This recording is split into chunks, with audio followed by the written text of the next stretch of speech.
Good morning, everyone, and welcome to First Things First. Yes, I know, Nick. Jenna Wolfe, Nick Wright, Brandon Marshall, Kevin Wildes, and has been the case all season. As Tom Brady goes, so does Nick's mood. Nick is in a fabulous mood this morning. Jenna, I know I said Friday it was going to be maybe the best show we've ever done. That was true Friday. Today's now going to trump that. Today might be the best show we've ever done. I'm so Let's go. Let's explain. Let's dive in. Let's get to it. A little Monday Night Football from last night. 6-3 Rams, 7-3 Bucs. No. A battle for NFC playoff positioning and a battle all night for Tom Brady. 216 yards and 2 touchdowns, but also 2 costly interceptions. Show me the double including one on Tampa's final drive, sealing the win for the Rams. So the loss drops Tampa to 7-4. What does that mean? Well, they are now 2 losses back of the Saints in the NFC South. After the game, a seemingly level-headed Tom Brady on what went wrong. You know, tonight was very inefficient, did not a very good job there in the second half. Defense played great. Kept coming up with huge stops, getting us the ball back. And offensively, we just couldn't make the plays that were necessary to be efficient. And we had plenty of chances. So got to get them fixed. All right, Nick, here we go. You're up. What went wrong last night? Another primetime loss for the Tampa Bay Buccaneers. What happened last night? Well, listen, we know what the Bucs are. They can't deal with pressure on the quarterback. I don't mean pressure in like the ephemeral sense, like actual human beings trying to hit the quarterback. They fall apart when that happens. So when you play the Panthers, who have no pass rush, you look great. When you play the Raiders, who as good as they are on offense, have no pass rush, you can look really good. But if you face any type of resistance from an opposing team's defensive line, you're going to fall apart. And listen, that's going to be the narrative on the Bucs today, on this channel, on all the channels, on all the shows. So I want to throw a little curveball at America. I just want to defend the Bucs and Tom Brady just a bit. 7-4 is not a bad record. Now, it's not as good as a team like the Browns, who are 7-3, but it's one less loss than the Bears. So, like, it's not 7-4 is not a terrible place to be. And Tom Brady last night, I thought, was a bit of an innovator, trying to push the boundaries as far as, let me see quite how far the refs will let me take this. He saw early in the game, they're going to create defensive pass interference out of nowhere. He saw later in the game, they're going to totally change the fumble rules, which they changed for me. They're going to change them again back to how they once were. So I'm going to try to invent a double pass and see if I can get away with it. And you know what? If it wasn't for those rascally kids, I think he would have gotten away with it. He damn near did. So everyone's going to bang on Brady because he looked like an old man. And 24 hours after we saw the future GOAT lead his team down the field like clockwork, Brady just needed to get in field goal range and threw a terrible pick. And now he has 9 on the season. And that's more than, Daniel Jones and Phillip Rivers. And it ain't great. But, hey, they're 7-4. They're going to make the playoffs for the first time in forever for the team. And if they play a team, Brandon, who doesn't have a pass rush, they might have a fighting chance in that playoff game. So I don't think it's all gone for the Bucs. They are what they were always going to be, a decent team with a limited quarterback. So, Nick, watching this game, man, it was a miserable night for me. Miserable. Because I've been standing on the table arguing you down about how Tom Brady is the GOAT and he's the best ever and he's still playing lights out. But the reality is, Tom Brady lost that game last night. And then you go back to his press conference last night after the game. That's something I do not want to hear in that locker room. One of the things that I was always taught was when you win, you deflect praise. And when you lose, you take on all the blame, especially when you're the face of the franchise, especially when you're the GOAT, especially when you're Tom Brady, Super Bowl MVP, Super Bowl champion. You've done it over and over and over again. That's the last thing I want to hear is we. No, it wasn't we. And I hate to say it this way, but it was you. Tom Brady played bad last night. The defense played good. Offensively, you go through the first pick, and I'm always going to be a guy that asks the question why before I jump down somebody's throat. The first pick, Godwin throws up his hand.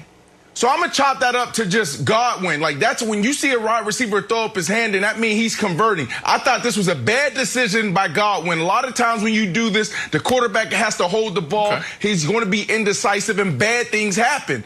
But before he even threw up his hand, why are you even throwing this ball? You have pressure in your face.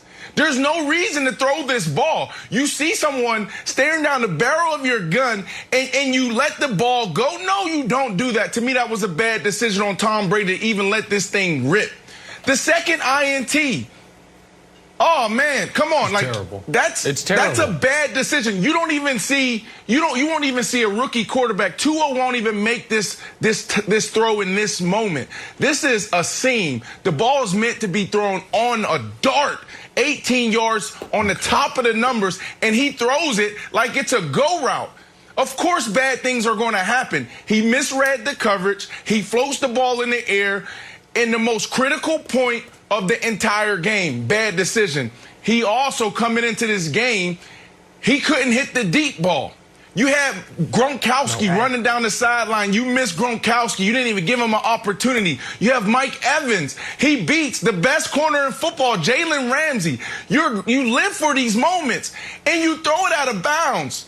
Tom Brady played bad. I'm starting to rethink my love for Tampa Bay and Tom Brady right now. That was just bad. That was bad. Brandon, that was too quick. Brandon, you can't move around like this. Go ahead, Wilds. Stay seated, right, and stay with your Tom Brady love. Now I've got to do it for you. Dig those and heels then, in my opinion, it's invalidated because of my Patriots love. Look, did the Rams play last night? Did Tom Brady go against the team from Varsity Blues, or the team with LL Cool J and Jamie Foxx, or was it the best defense? I think it was the best defense in the NFL, and I think we have some interesting analysis, post-game analysis. If we could roll the sound, please, Katana. What they have, 250? Huh? Best defense in the league. Surprise, best defense in the league. Second in points, first in yards, second in pass yards, fifth in rush yards. And I know we want to bang on Brady. He's too old. He's got a noodle arm. In the last two games, guess who else threw two interceptions and about 200-something yards? Russell Wilson. And we weren't like, let's be done with Russell Wilson. He's too old. He's 30-something. The fact that Tom Brady is old and threw two interceptions doesn't mean he threw the interceptions because he was old. The Rams defense is the best in the league. No, he threw him because he was scared. And if you Wilds, he didn't throw him because he was old. He threw him because he was scared. That's fine. He can't deal with pass rush. And what you saw in the final, listen, they just needed a field goal. They had 2nd and 10 with 1:50 and a timeout. They needed to get 30 yards. But what happened? A.Q. Shipley, their center, went out of the game, and Brady preemptively saw a pass rush that wasn't there and threw the game away. That's what happened. This is where I disagree. You will beat the Bucs. But this is where I disagree with you. We can continue to double down on that narrative that the pass rush. No, they had an excellent game plan last night. Last night game plan was, we're going to throw wide receivers quick screens. We're not going to even let the rush get to me. I thought they had an actually decent, simple game plan last night to beat the Rams. They wanted to run the ball, and they wanted to take some shots. They weren't able to get that done. This is the type of game you want to have against your #1 defense. But it had nothing to do with the pass rush. Those are just bad decisions. These are things that Tom Brady was able to control. That pick to end the game, that's all on him. He misread coverage. That is fundamentals. That's a seam route down the right side of the numbers. He's supposed to put that on the line. He didn't do that. And then missing those deep balls, that's on Tom Brady. Tom Brady just made some bad decisions in the worst moments of that game. Yeah, and he added a bad decision after the game, snubbing Goff for another handshake. All right, we're going to have to get to that in a little bit. Take a turn. Got to talk some Cowboys now because that's the video we're seeing. Why is Ezekiel Elliott content with where his disappointing 3-7 Cowboys are right now? We'll head to Dallas next. First things first. Hey, First Things First listeners. I wanted to tell you about our brand new Fox Sports app and website, foxsports.com, reimagined for the modern sports fan. Go ahead. Download the new app right now. You don't even have to pause this episode. Every day on the new app and website, you'll see the top stories in sports. Plus, a rich world of written content, videos, social media, and analytics to give you a 360-degree view of the most important stories of the day. Streaming live TV has never been so easy or elegant. Every Fox Sports game, including all pregame and postgame shows, as well as the televised version of this show, just a click away. For the extra invested fan, we also go deep with real-time wagering lines, trending prop bets, win probability, and key player projections. So download the new Fox Sports app or visit www.foxsports.com. We got to head to Dallas now. 3-7. It is safe to say the Cowboys have woefully underperformed this season. Also safe to say that sentence is woefully understated. This team's bad. But they are coming off a win over the Vikings, and they do get Andy Dalton back, and they had Andy Dalton back last week, and so there is light at the end of this tunnel for Ezekiel Elliott. We knew we've been in that. We never thought that we were out of it. We know our division is struggling this year, and you know we're right there where we need to be. We're right there to go win a division, and like I said, we gotta build on the success. So we can't come out on a short week and take a step back, especially against a division opponent. We gotta make sure we build on the success and keep getting better. I'm sorry, I'm just going to say it. I have bangs. There's no way he doesn't see that the bangs are in his face. There's no way he's like, no one will notice these. It's part of the look. I'm sorry. It's annoying. Somehow, some way, Cowboys are just a half game back of Philly in the NFC East with a big showdown. They got Washington coming up on Thanksgiving. That's on Fox. Brandon, is it starting to look like the Cowboys could, dare I say, win the NFC East, win this division? I mean, come on, this is hysterical. Really? We're in good position right now? Is that what we're talking about in the NFC East? But I guess, I mean, if you look at the remaining... Yeah, if you look at the remaining schedule, they have one team on their schedule down the stretch with 4 or more wins. So I guess they have a chance, and I guess they're in the perfect position because you got the Philadelphia Eagles. When you look at strength of schedule for the remaining of the season, they have the 28th easiest, and then you have the Giants 22nd, and then the Washington football team, 18. So when you look at the Cowboys, they're second. Of course, they have a chance in their good position, but I don't think this is something that we should be celebrating. I don't think this is something that we should even be talking about. We should have our head down and just working, Kevin, just to get better. They are trending in a really good direction right now, but they need to stop talking and do more working. Yeah, I'm still going for the Giants here.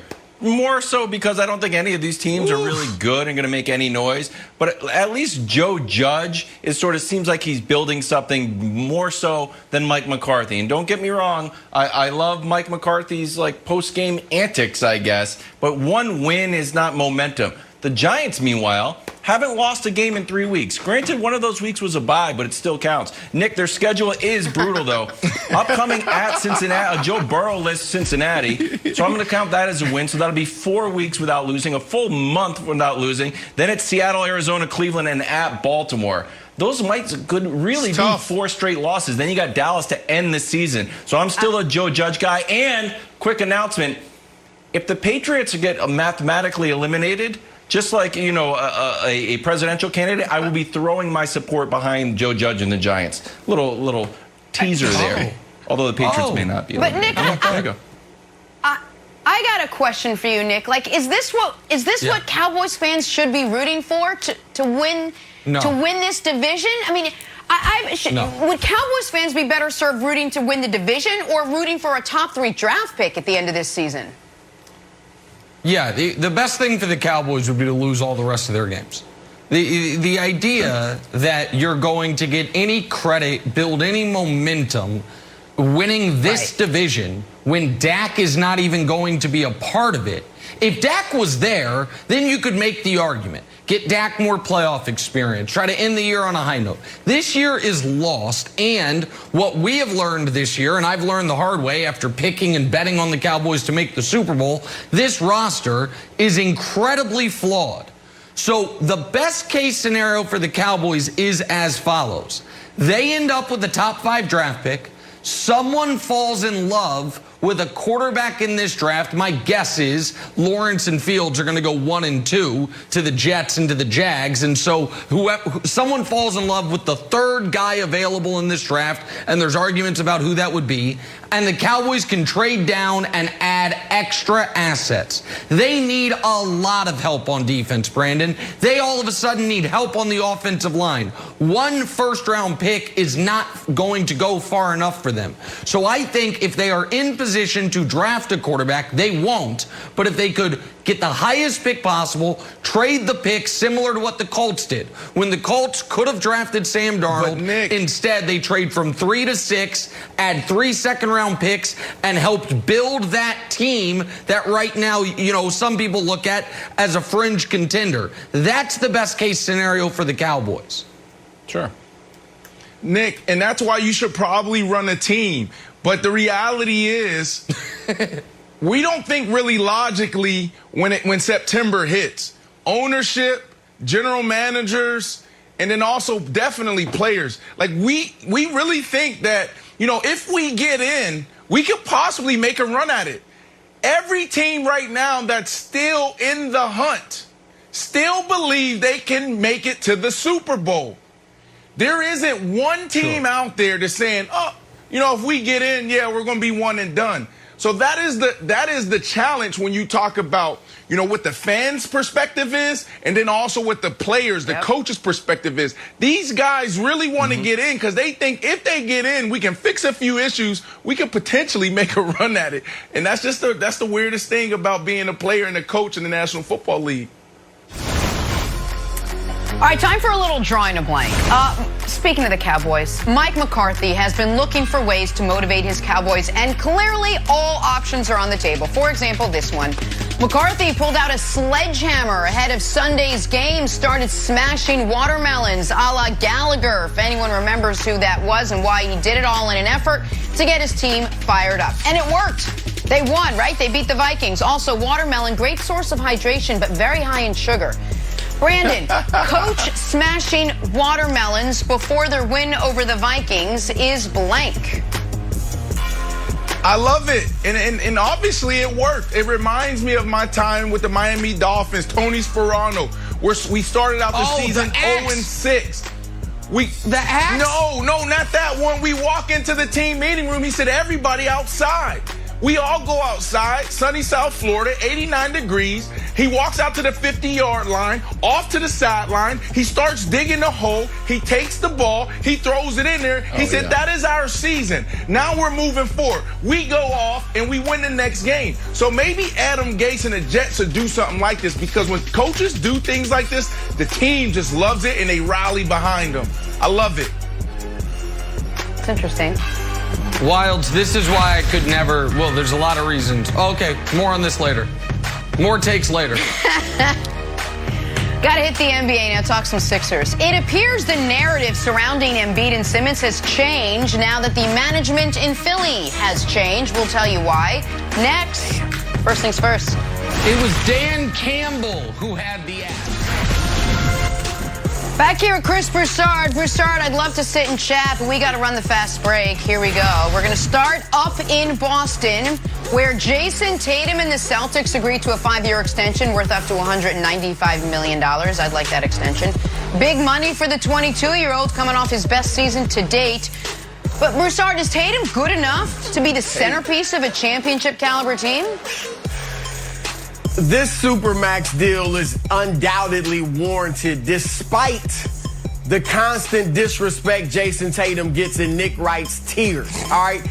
Jason Tatum is one of the best players in the world, period, the end. And brace yourselves, you might fall out of your chair. He's only 22 years old.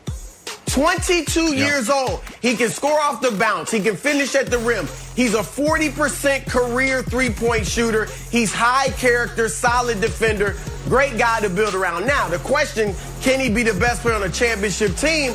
Let's keep it real. No. There are only 4 guys in the league who have proven they can be that. LeBron, KD, Kawhi Leonard, and Steph. He's obviously not LeBron or KD. He's not as transcendent as Steph. But I do think he can get to a Kawhi Leonard level. And he's got intangibles like playing every night that Kawhi doesn't have. So this is a great move. I think he's will be one of the top 8 players in the league for a long time coming. Okay, well, right now he's not one of the top 12 players in the league, so he's got to get there first. But listen, of course you give him this deal. Just like, of course, you give Donovan Mitchell this deal, even though you know if either one of these guys is my best player, I can't win the title. The Celtics are stuck. Celtic fans love sending me the video last year when I called last season a disaster. But I was right. Last offseason a disaster. And this offseason was even worse. You lose Gordon Hayward for nothing. I do like them adding Tristan Thompson, but they're stuck. The rest of the East that matters got better. The Sixers got better. The Bucs got better. The Nets obviously got massively better. The Heat, who you couldn't beat last year, at least stayed the same. And the Celtics been going in reverse. They took LeBron to a Game 7 of the conference finals 3 years ago. The next year, they don't get out of round 2. Last year, they're lucky to get out of round 2, have a golden opportunity to make the NBA finals, and they can't beat Miami. And in the last 30 years, we have 2 champions that didn't have a league MVP on their roster. The 04 Pistons, one of Wild's all-time favorites, and the 2018 Raptors. So unless you think Jason Tatum's going to be a league MVP, the answer is he's a really, really good player that can't be the #1 on a champion. That's fine, but that's not what the Celtics signed up for when they thought they had the greatest haul of draft picks ever. Okay, Broussard, I'll make a 15-year wager with you. I'll take under 0.5 on career MVPs for Jason Tatum. We can revisit this in 2035. Go ahead, Brandon. Yeah, CB. This is a trick question. Is Jason Tatum a good enough player to build a championship caliber team around? So that means you are the focal point. That means you're going to lead the team.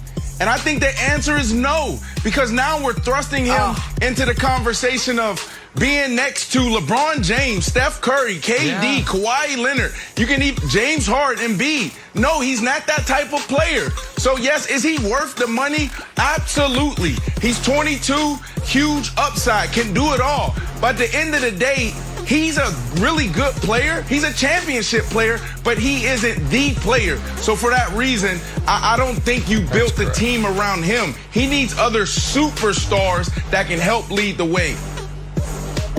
Okay, for the record, everybody needs other superstars. LeBron needs other superstars.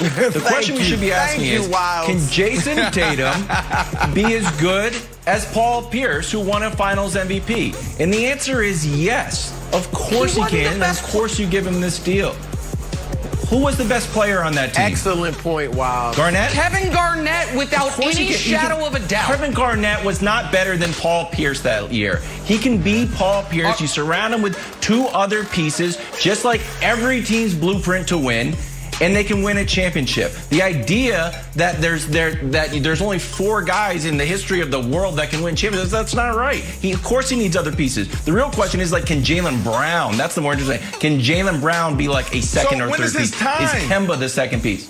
So when is his time? So when is his time? I don't know. Anytime in the next 15 years. We just named all these guys. He's 22 years old. Giannis, James Harden hasn't proven Luka he can lead a team to a championship. He just was able to go into a bar. I'm glad we're on the same page. We got to move on to Philly now. New Sixers GM Daryl Morey dispelled some of the trade rumors that have involved Joel Embiid and Ben Simmons. Morey said, quote, "We have got to get rid of that noise. We are building around them." So, Broussard, should Sixers fans still believe Embiid and Simmons can coexist?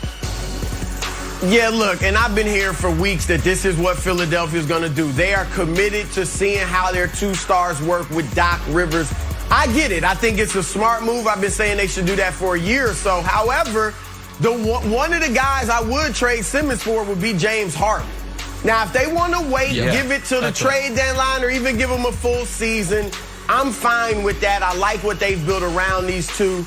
But for James Harden, I'd seriously think about it, but I like what they're doing in Philly. I want to see them under Doc Rivers. I want to see him put Joel Embiid in the post and those 3 shooters around him plus Ben Simmons. Doc's got to coach this almost like an old school team with Embiid, and I think they can have success. Apologies to everyone on the show in America. I'm going to be a little off the rest of this segment because I'm still shaken to my core over Wild's unveiling the take that in 2008 Paul Pierce was better than Kevin Garnett. I've never heard that take. I didn't know that take existed in the Wild. I'm still wrapping my brain around. He won Finals MVP. On this one, that's why you don't have a vote. I mean, listen, Kevin Garnett did finish third in the league MVP that year. I love Kevin Garnett. But let me answer this. Let me answer this. Go ahead, Nick. So I totally agree with Broussard that if you could trade Ben Simmons for James Harden, I think Daryl would do it, and I think the Sixers would be better. If that trade, that specific one trade does not materialize, I think Daryl and Doc believe they can make the finals with this roster. The on-court, off-court numbers of Simmons and Embiid together with great shooting around them a couple of years ago was extraordinary. Daryl in all his press avails has mentioned that. So I think they are building a team they think can win right now. But I also think they would move Simmons for Harden. But I think that's the only way they move one of these two guys this year, Brandon. Yeah, I agree with you. Look, when plan A doesn't work out and you can't get James Harden, you're absolutely supposed to say this. Great job by Morey. You got to have those guys believing in you. So for you to stand up and say this, it bodes well in the locker room. Yeah, and absolutely these guys can coexist. You take out J.J. Redick a couple years ago, this team hasn't been the same. Now you input Seth Curry and Danny Green. This team, they still have to go through Brooklyn, but this is a really good team. If they can build the chemistry, if leadership can stand up, what you have Doc Rivers now, they could be really good next year. Okay, I hate when everyone else does this on the show and just backtracks to the previous question, but I have to. There's one Finals MVP award, and Paul Pierce won it. I think Kevin Garnett is good. Paul Pierce won the NBA Finals award. The only curious thing here is if this Harden trade does materialize, does Daryl Morey's sort of backing of this tandem end up biting him a little bit, like we're building around Blake Griffin, next thing you know, Blake Griffin's in Detroit? If the Harden all of a sudden is like, I want out and I definitely want to go to Philly, make it happen, does Daryl really putting a stake in the ground like this is our team? Does that somehow like hurt his, not his credibility, but it's just he's really out there authoritatively saying it? You don't think so, Broussard, at all? No, not at all. Not at all. It's happened many times before, no. As long as the team will end up being better with James Harden, no. Yeah. All right, let's head out west. We're actually going to head out west. The Clippers making a splash, signing NBA champ Serge Ibaka to a 2-year, $19 million deal. Ibaka will help fill the voids left by big men Montrezl Harrell and JaMychal Green. But, Nick, I'd imagine you still don't think Clippers have done enough this offseason to keep pace with the Lakers? I'm asking for a friend. No. The Clippers have to have, they have to have more left. There has to be another move coming. They lose Montrezl Harrell, who while had a terrible bubble, was incredibly valuable for them throughout the regular season. I like Serge Ibaka a lot. I think that is an excellent addition. But that is not enough of an upgrade, if it is an upgrade at all, to deal with the serious flaws of this team, and they still don't have a point guard. I understand Kawhi didn't want Harrell there, so the Clippers didn't offer Harrell a contract. That's fine. Kawhi runs the show, but they've got to have another move coming, Broussard. It doesn't make sense to me that they are done because they are not good enough. And one other thing, just quickly, Broussard, shout out to Andre Iguodala, who evidently was the best player on the 2015 Warriors because he won that Finals MVP. I didn't know those were the rules. Go ahead, Broussard. Sorry. Go ahead. Look, I love the Serge I love the Serge Ibaka move. All right, that saved the Clippers this offseason because they were getting smacked around by the Lakers for these past week or so. So that was a great move. He'll help their rim protection. He's a guy that can space the floor. He's a good three-point shooter. Tough. He gets along with Kawhi. We know that from Toronto. Great move. And I also like Luke Kennard. He has to stay healthy, but when he's healthy, he had a nice season in Detroit last year. That's an upgrade over Landry Shamet, I believe. But you're right, they need a point guard. I don't know if they can get it, but they need a point guard, and they need a leader. Kawhi, as great as he is not a leader. They need leadership and a point guard. Until they get that, they will be behind the Lakers. Yeah, I don't know, man. I think Ty Lue is enough. And sometimes your answers are right in that locker room. Before last season, everybody was high on the Clippers. Everybody thought it was going to come down to the Lakers and the Clippers. So look, they got Montrez out of there. He was the chemistry issue. So he's out of there. You gotta believe that PG is going to actually contribute next year. And those two, Kawhi and PG, being effective and efficient, they're as good as any other tandem. So I honestly believe that they have everything they need to get the job done next year. You don't always have to make a splash. This is one of those teams that don't need to do that. Also, the Sixers is another team that don't need a huge splash. So I think they can get it done next year. The no-splash Clippers. All right, take a turn. Head back to football. Last night's Rams-Bucs game, not Brady's best. He now has 5 interceptions and 5 touchdowns in his last 3 games. Talking Tom Brady on the other side. First things first.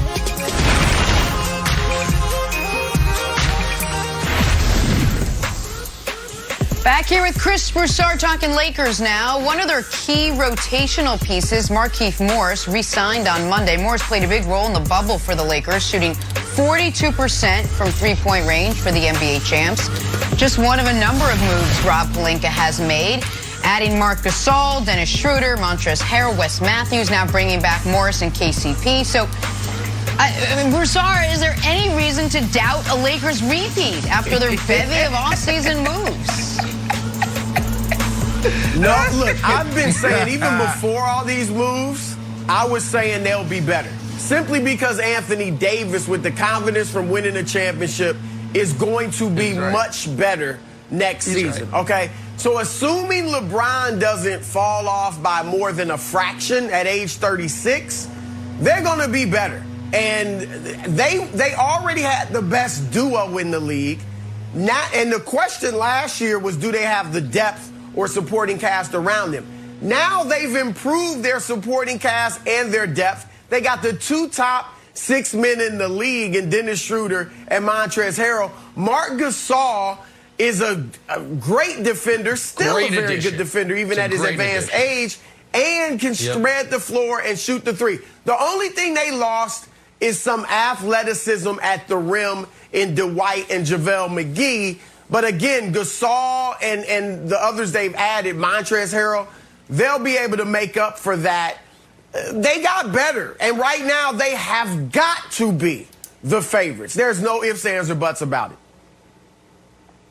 They're the massive favorites. Let me talk about Montrez for a moment. Because Montrez was asked to be the 3rd most important player on the Clippers. He thrived in that role in the regular season. During the bubble, he gets there late. The loss of his grandmother clearly weighed on him. He was not good in the bubble, and it cost him a lot of money.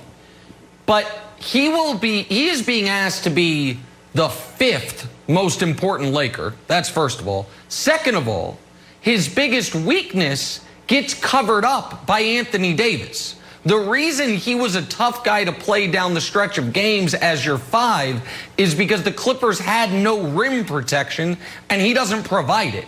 If he's on the court with Anthony Davis, that is taken care of. So he will be better with the Lakers than he was with the Clippers. And can we show the Phil Handy tweet?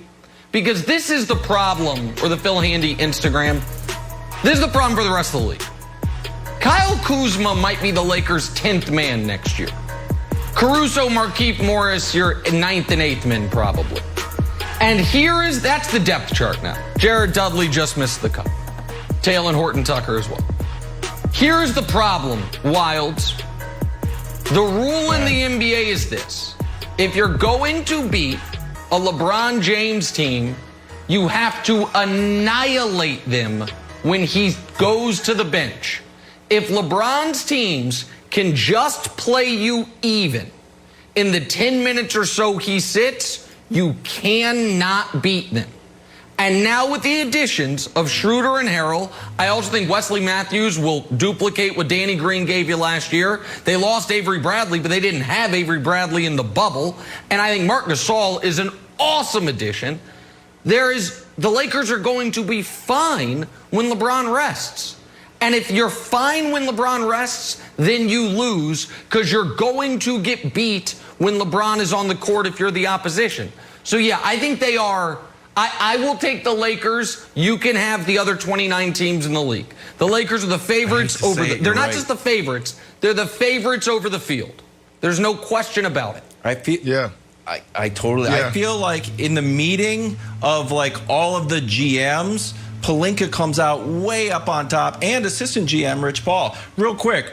Hey, Warriors, we got Wiseman but lost Clay. Nope, you're not as good. Timberwolves got Anthony Edwards, and Rubio's back. I guess so. Pelicans got Bledsoe and Steven Adams, but Zion's the longest tenured Pelican. Kings got nobody. Spurs lost Bellinelli. The Suns got Chris Paul. That's good. Maybe the Suns make some noise, but we don't really think they're contending with the Lakers.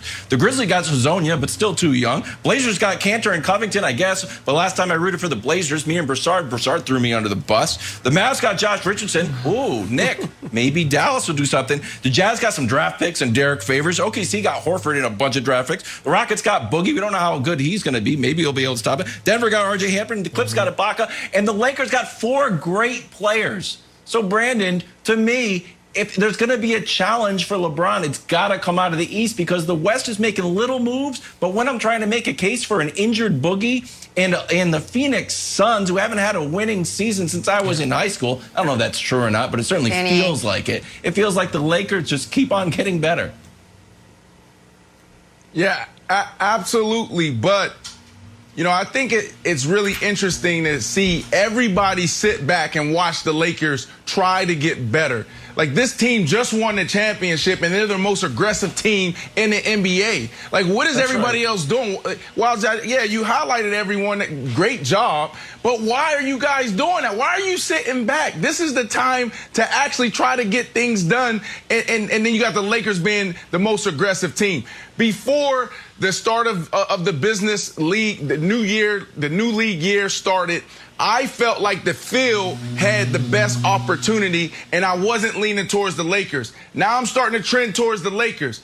But I have to say there's a big question mark around this Montrezl guy. Like, you guys are just going to ignore the fact that Montrezl Harrell single-handedly brought down the Clippers' locker room. Are we going to ignore that? This whole 6-man thing, he just took it way too far. He actually thought he was better than PG. He actually thought he was better than Kawhi. That was part of the issue, chemistry and continuity. So is he going to be able to come into the Lakers locker room, Nick, and be that 5th, 6th option? I don't know. I don't know if he's that guy. I think he really believes he's the 6th man. He's going to try to do it again, and that could cause friction. So I don't want to ignore that. Yeah, they got better, but can they bring it all together from a chemistry and continuity standpoint is the biggest question. I would be more concerned about that, Brandon, if he were traded to the Lakers as opposed to choosing to go there, knowing LeBron and Anthony Davis are already on the team and knowing where he's going to be in the hierarchy.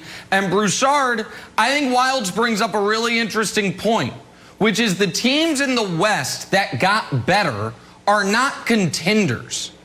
And the actual contenders, I call the Clippers a push. You lose Montrez, but you trade out Shamet for Kennard, but you bring back Marcus Morris and you bring in Ibaka. Call that a push. The Nuggets lost Jeremy Grant. Now, I don't know why Jeremy Grant wants $60 million from Detroit instead of $60 million from Denver, but he did. That is a major loss for them. The Warriors, unfortunately, because of Clay, they stay in the non-contender category. Yeah, I think the Blazers got better. They're not contenders.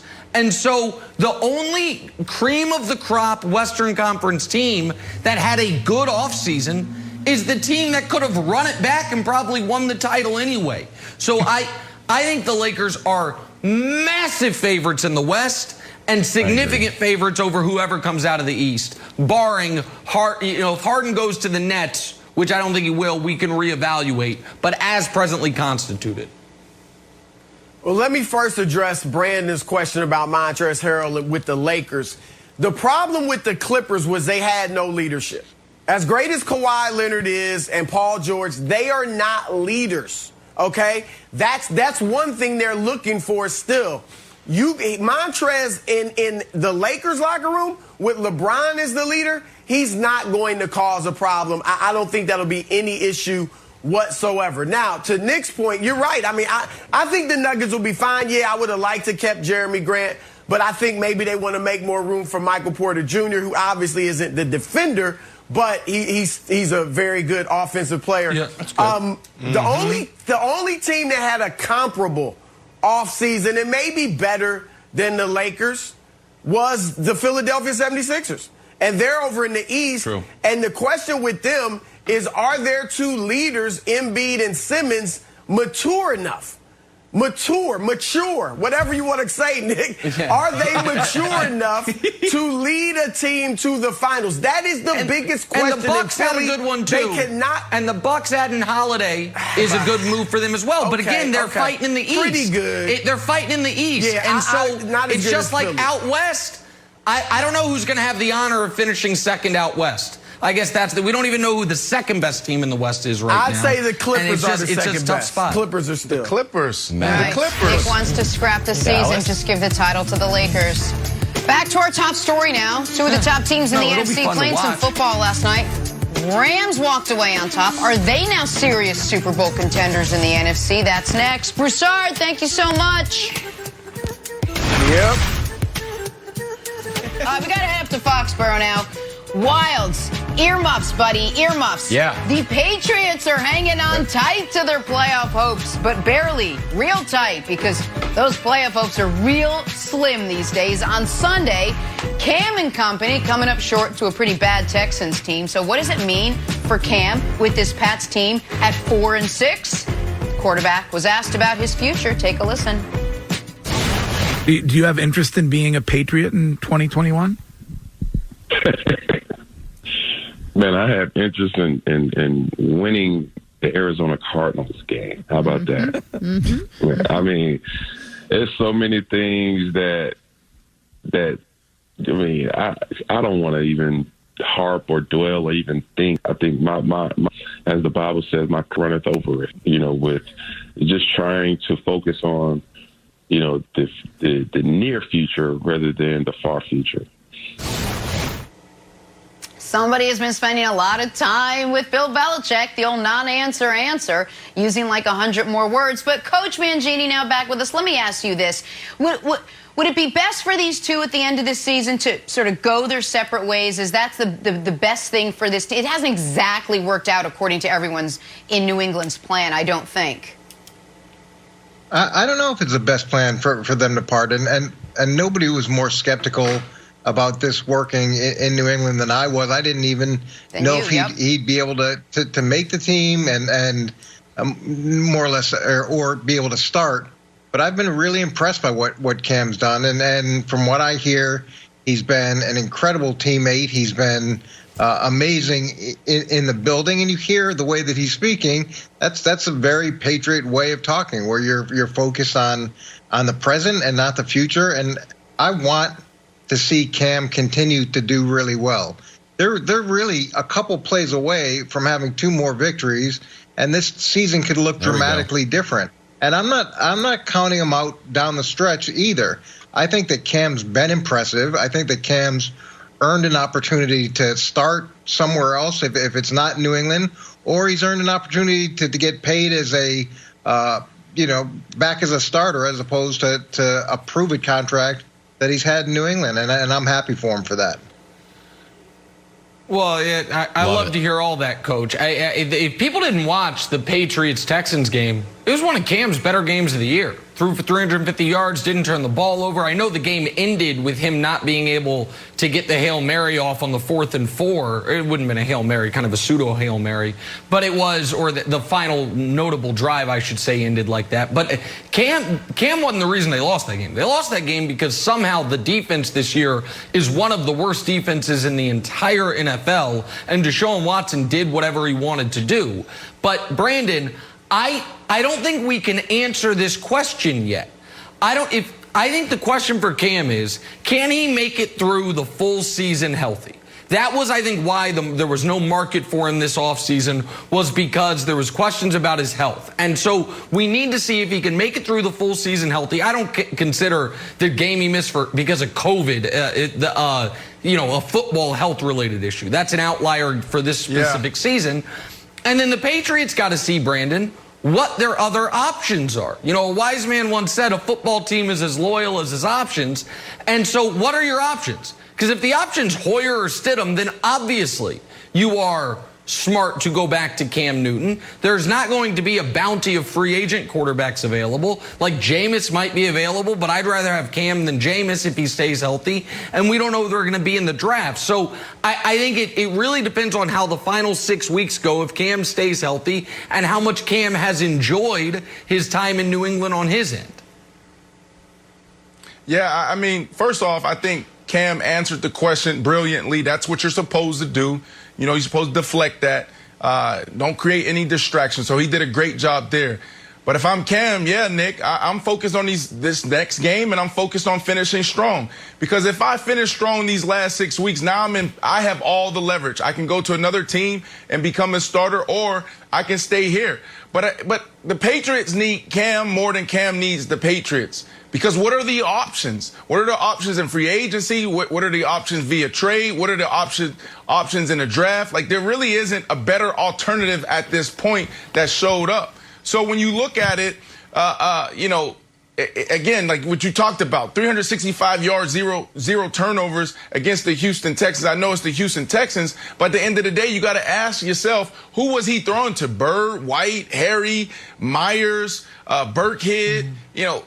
Are any of those guys on that list capable of being a number 2 anywhere else? I don't think so. So if I'm Cam Newton, whilst I finish strong these last 6 games, and then I sit down with Bill Belichick, I'm saying, look, man, what are we going to do next year? How are you going to get us more help? Talk to me about the tight end position. Talk to me about the wide receiver position. Cam's doing a great job of not creating distractions and not pointing the finger at anyone. I mean, he's played bad throughout that little, recovery time with COVID-19. But for the most part, he doesn't have help. So he needs help if he wants to make this work in New England Wilds. Yeah, I mean, if Bill Belichick wasn't letting Tom Brady in on personnel decisions, I don't think anybody's getting in on personnel decisions. So I think if they have a meeting, I'm Bill Belichick, I say, Cam, let's run it back. You're getting better with the playbook.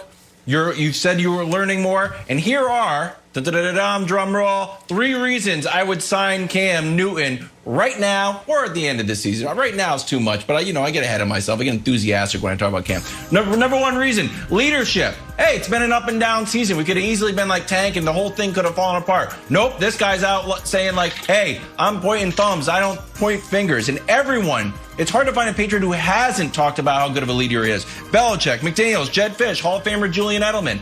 Great leadership. Also, on offense, besides Edelman, who's our real leader there? It's got to be Cam. Came in and filled the void left by Brady. Number 2, upward trajectory. You guys said it in Texans loss. No turnovers, 26 to 40, 365 yards. Brandon, you know what I always say, and I tell my kids every night, ball security is job security, yours and mine. My kids are like, what are you talking about? We don't even have jobs. I said, doesn't matter. Get it into your head, kid. Get it into your head. Job security is ball security, yours and mine. Number 3, it's been a quiet rebuild. Everyone thinks it's either contend for the Super Bowl or tank, but you can kind of recover on the fly. Like if you're running a marathon, you don't have to run all out. Like, take mile 15, take it down a notch. That's what the Patriots did. Reloading 2021. How much cap space do we have? $70 million. And all our guys back off the COVID list that hopefully we get a vaccine, knock on wood. Normal year, and the Patriots are ready to rebuild. Cam will have 2 years in the playbook, coach. I feel like our options are not great. Not like Dak Prescott's going to opt out. He's going to go back. So Cam's the best guy out there for us, and familiarity with the team and the leadership. I love him. I'd sign him up again. Yeah, I don't know how much it's a function of options. The options will become clear, as we move forward, and a bunch of things change. But if I'm Cam Newton, I look at Tom Brady, who got $50 million guaranteed, and I got $500,000 guaranteed. And you have to give Cam a ton of credit. There's a new O-line coach. There's a new special teams coach. There's a ton of guys opt out. You've got injuries. You've got so many different things. You're taking over for an absolute legend. You're coming off of an injury. There's so many things that he's done to prove his value. And if I'm in his camp, as well as the first game of the season, running the ball 17 times and putting himself at risk that way. If I'm his group or Cam Newton, you need to be compensated for what you've done and what you could potentially do. And I don't know if New England's going to be willing to do that. All right, let's take a slight turn now. Play a little in or out. On Sunday, Dolphins head coach Brian Flores benched Tua for poor play as the Dolphins tried to claw their way back in Denver. They came up just short with Fitzy. Flores said Tua will remain the starter and that he expects the rookie to bounce back. Brandon, you in or out on Brian Flores' decision to bench Tua? I'm out on this. I mean, you made the decision to move forward with Tua. This is that development year, or this is the year where you feel like he is going to help the team win. He gives you the best opportunity there. Look, if you're going to ride with Tua, then you need to focus on letting him ball out through the good and the bad. Because face it, the failure and the losses is where you actually learn more and you actually develop. So you actually did yourself a disservice by taking him out, the team and Tua, because that's what you want him, for during this time, is to actually learn in these moments. So I feel like it was a disservice. I feel like it was the wrong call. But obviously, the boy wonder, the genius coach, Flores, he knows better than us. Look, I'm out on it too, Jenna. Although I understand why you would make the change to try to get some kind of spark.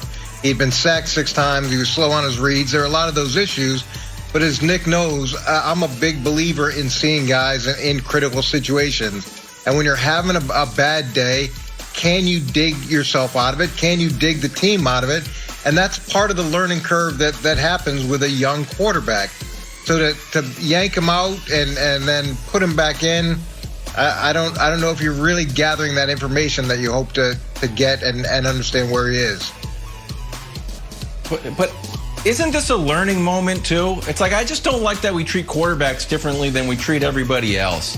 Like, hockey goalies get pulled all the time. Like, guess what? You don't have it today. I don't need to see you score 7 more goals to realize you don't have it. You're getting sacked and you're getting beat up.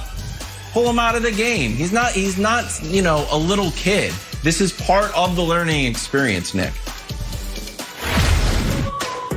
Hey, maybe, I'm just saying, maybe that transition to the NFL was not as easy as you thought it was. Coach, thank you so much. Tough night for Tom Brady.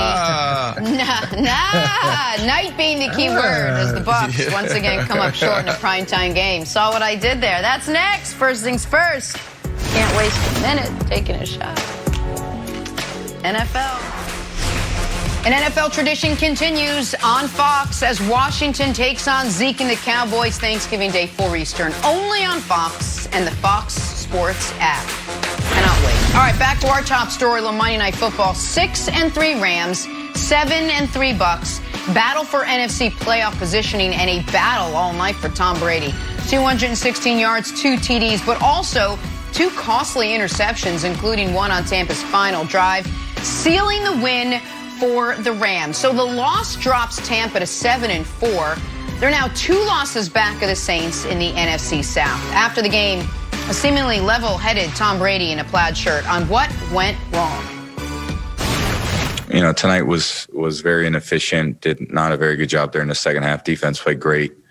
Kept coming up with huge stops, getting us the ball back. And offensively, we just couldn't make the plays that were necessary to be efficient. And we had plenty of chances, so got to get them fixed. Brandon, you didn't love what you heard from Tom Brady last night. What'd you make of his press conference? What'd you make of his play in an up-and-down loss to the Rams? Yeah, it comes down to Tom Brady and that offense. They just didn't play well. You know, when you think about the offense, the game plan, I felt like they tried to do what they needed to come out with the victory. And what that was get the ball out of his hands quick, beat the pass rush, don't let Aaron Donald hurt you. So we saw a lot of wide receiver screens. They tried to rely on the run game and play action and taking shots down the field. But this offense, in this game plan, it wasn't a sophisticated one. It wasn't complicated. They really didn't challenge the Rams at all. It was methodical. You know, they didn't seem like they were in rhythm. They had a few big shots, and they just couldn't connect. You know, you look at Tom Brady, missing Gronkowski down the field, which is a trend. Missing Mike Evans down the field. You have the best cornerback beat for a big play in the game, and you miss him. You don't even give him a chance. Now, Nick, I'm actually shocked that you have been taking it easy on me all day. I've been standing on the table arguing you down that Tom Brady is the guy. But you have to think after last night that, man, you know, Tom Brady, he's going to get you in the playoffs, but can he get you to the Super Bowl? Can he win it? I don't know, because he continues to make some bad decisions in key moments. Like, I don't understand the second pick. The first pick, there's something there, Nick, but, man, I don't know. Yeah, the second pick. Yeah, listen, down 3, 2 minutes left. Timeout, decent field position. Field goal ties it, touchdown wins it. Once upon a time, Tom Brady was the best in the league in that spot. Now he throws an interception, a terrible one, to lose you the game. You know what the Bucs game plan was? We think our defense can win us this game, and they were damn near right, as long as our quarterback doesn't make grievous errors. In the first half, their offense was drawing questionable pass interference penalties.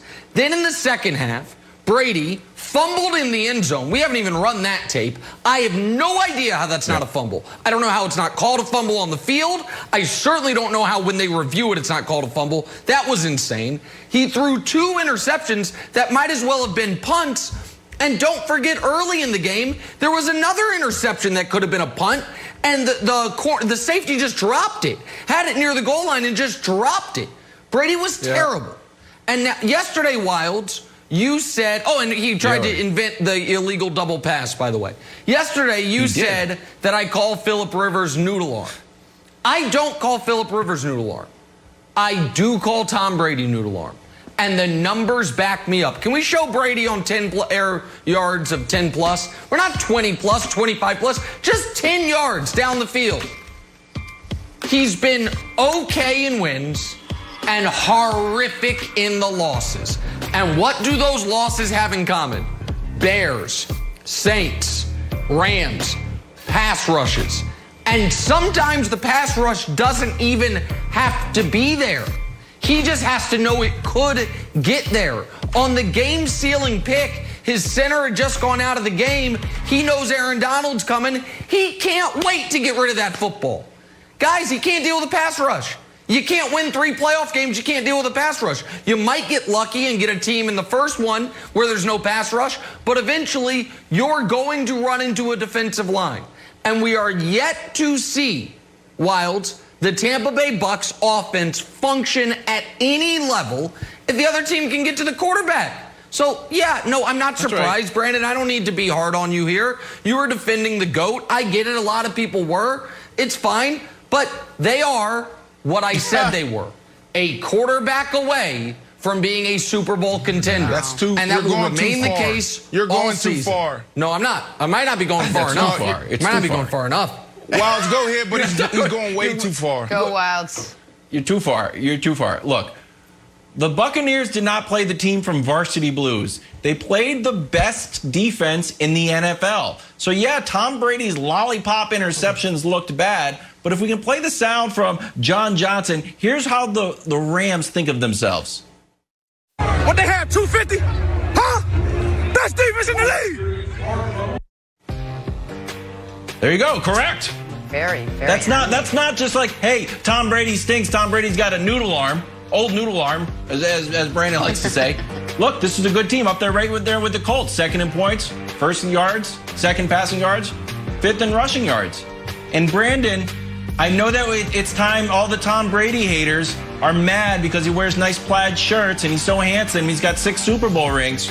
But mind you, he went 216, 2 touchdowns, 2 interceptions. Russ last week went for 248, 0 touchdowns, 2 interceptions. And no one was like, oh, Russ, too old, 30-something, no longer Mr. Unstoppable, Mr. Invincible, Unstoppable, whatever, Mr. Whatever it was. Unlimited. What? Unlimited. Yeah, but the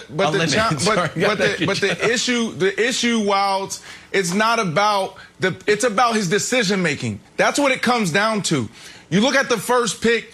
I'm gonna chop it up to just them two not on the same page. You look at Godwin, he throws the hand.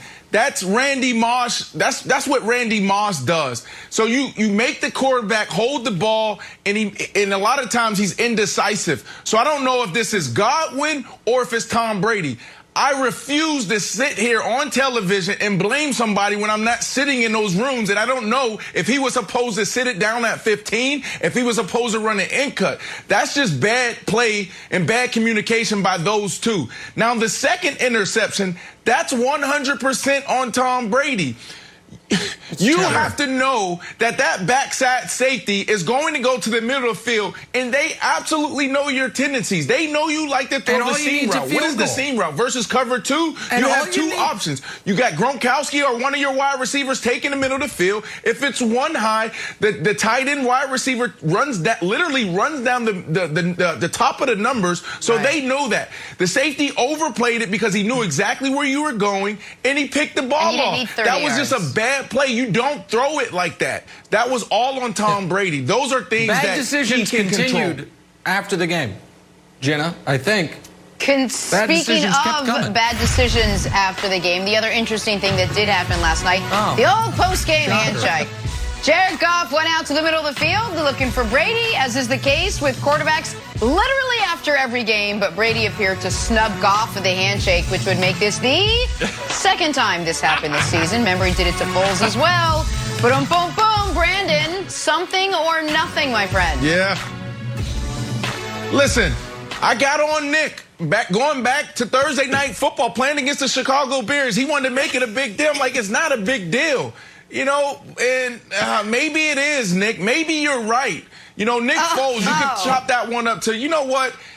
Just in the heat of the moment, in the spirit of competition, thought it was fifth down and halftime. He snubbed him. He didn't know what time it was, day it was, down it was. But then last night, come on, man, you have a responsibility. You have a duty in the NFL to pass the torch. He's a poor sport, man. You have a duty to go out there and tell that man, Jared Goff, great job. He didn't do that. Maybe it's a thing. And a poor sport. He wouldn't shake Eli's hands after the Super Bowl losses. He wouldn't shake Foles' hands after the Super Bowl loss. Now he won't shake Goff's hand. The last time he got asked about this, he acted offended. He was like, I shake hands with guys I have long-standing relationships with, which is why you had a long, warm embrace with Justin Herbert, who you met that day after you won. Wilds. Like, listen, Wilds, the guy's a bad loser. He's a bad loser. I mean, come on. What's up with your boy, Wilds? You know, I've had a total 180 on this. Now I like it. If you guys are gonna bash him this much, like, you know what? You don't get a handshake. You don't get to touch the GOAT. You don't get to touch the GOAT unless you have a flawless game. So no. I was trying to be, like, you know, rational about, like, yeah, you're right. He should do it. No. You cannot touch the GOAT. No, I did not play well. My GOAT powers. Quarterbacks are gonna shake hands. Hey. You know what? I'm excited to see if Mahomes snubs him. After the Chiefs roll their ass on Sunday night, I wonder if Mahomes will snub him. That'll be fun to see. But he probably won't because he's not a we're going to say goodbye. Undisputed coming up next. Have a great day. See you tomorrow.